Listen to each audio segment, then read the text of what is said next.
Hello everyone, just wanted to show you the recipe that I do for meatloaf. And what you start is with the pound of hamburger meat.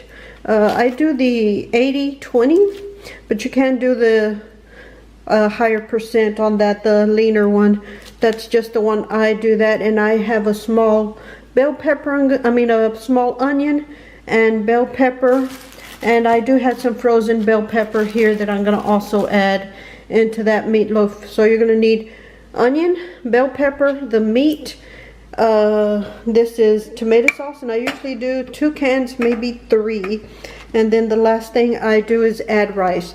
I do not put eggs nor crackers in there. Some people do that, but the husband, this is his recipe and this is how he'll eat it. He will not eat it with the crackers or the eggs in there. So this is what the way he likes it. So it's pretty much you put the meat in there. What you're gonna do is dice up the onion and the bell pepper smaller. I do medium size. I don't go really small on the bell pepper. And I dice that all up and throw it in there. And then the salt and pepper. And I'll put about a cup, less than a cup. It's about anywhere between 2/3 and 3/4 cup of the rice, and then the tomato sauce. I'll start off with 1 can, and as I'm mixing it, I'll see how it is, and I'll go through it with you in a minute and show you how I do that. So I'm going to go ahead and get started. And I'll be back in just a minute, okay? And I forgot to mention, I have this really tiny cake pan that or like a little pan that I use. Pyrex, I guess you call it. It is an odd shape, but this fits perfectly for that meatloaf, and I'll show it to you in a little while when I get it all together. So okay, I've diced up the bell pepper and the onion. That's maybe it. I do have a little bit left of that, and about half a small onion. And I went ahead and did the salt and pepper in there.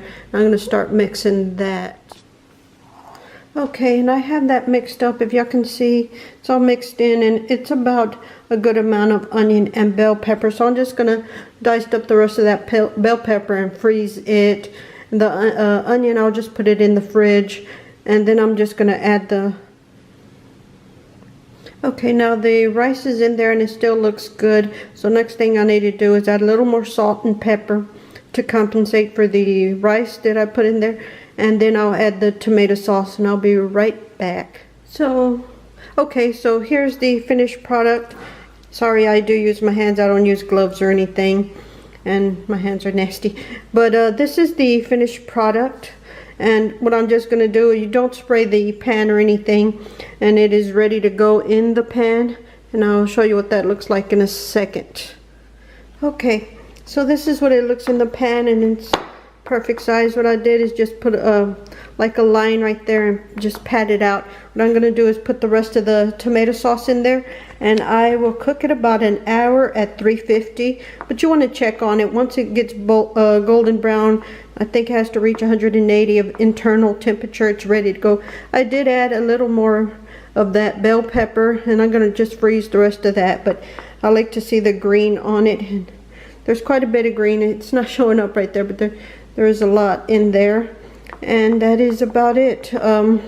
Like I said, the tomato sauce goes on top. You'll wrap it, cover it, or however you say that, and in the oven it goes. I do put it on a cookie sheet in case, because it spills over sometimes. I probably could go to a bigger pan, but this is the one I usually use, and it just rises a little because of the rice in it, but that will work. And I'm just going to sauce it real quick.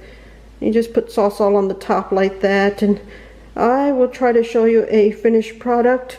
I usually make mashed potatoes with this. That's it. And that's the finished product. Hopefully I was in frame because I wasn't watching. I was concentrating on my sauce. But I'm going to go ahead and put this in the oven. Make sure to preheat the oven to 350 and then it goes in for 1 hour covered. Yeah, and I'm going to go ahead and stop it right here, and I'll show you the finished product. And I need to clean the kitchen. We shall talk to y'all later.